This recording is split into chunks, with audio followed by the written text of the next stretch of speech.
আসসালামু আলাইকুম। কেমন আছেন সবাই?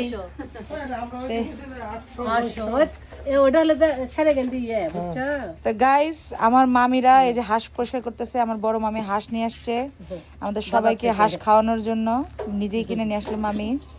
তো আমরা কালকে পিঠা বানাবো, এই জন্য হাঁস নিয়ে আসছে মামি। হাঁস সুন্দর করে ঝোল করব, একদম পাতলা ঝোল, মশলা বেশি করে দিয়ে।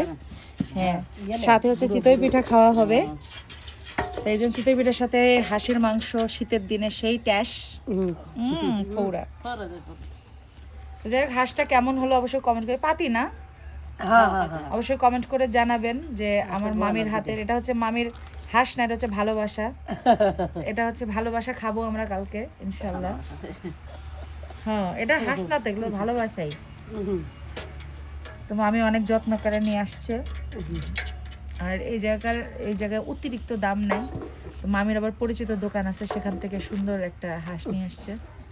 তো রান্নার ভিডিও তো আপনাদের সাথে শেয়ার করবই। এই যে দেখেন আমার দুই মামি কি সুন্দর করে হাঁস পরিষ্কার করতেছে, আর আপনাদের ভাই ওখানে ফ্যাশন করতেছে, ঠিক আছে, ফোনের মধ্যে।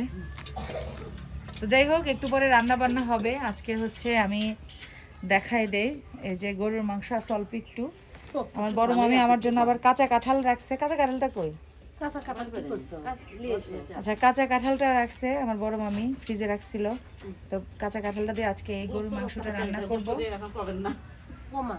তো রান্নার সময় আপনাদেরকে দেখাবো যে কিভাবে রান্না করি। কাঁচা কাঁঠাল দিয়ে গরুর মাংস কারা কারা পছন্দ করেন অবশ্যই কমেন্ট করে জানাবেন।